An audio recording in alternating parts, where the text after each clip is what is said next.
অনেক দিন পর আজ মাংস রান্না হচ্ছে, তাও আবার চিকেন, মুরগির মাংস।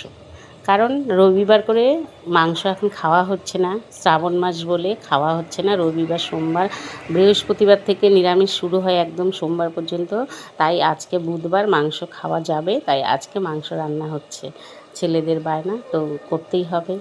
আজকে মাংসটা রান্না করছি, তো কেমন হয়েছে মাংস রান্নাটা তোমরা দেখে তারপর অবশ্যই সুন্দর করে একটা কমেন্ট করে জানিও।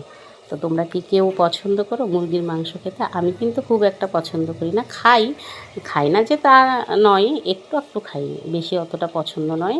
আমার মটনটা বেশি ভালো লাগে, খুব ভালো লাগে। যাই হোক, ছেলেদের ইচ্ছা তো করতেই হবে, করে দিতেই হবে। তো মাংস রান্নাটা আমার কেমন হবে সেটা তোমরা অবশ্যই জানাবে।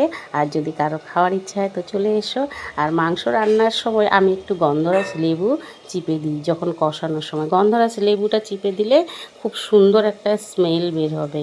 তো মাংসটা দিয়েও খুব সুন্দর গন্ধ আসবে, ভালো হয়। আর একটু গরম মশলা মানে এলাচ এগুলো আমি একটু গুঁড়ো করে, শুকনা পাটায় গুঁড়ো করে দিই, তাহলে ভালো হয়, সুন্দর গন্ধ।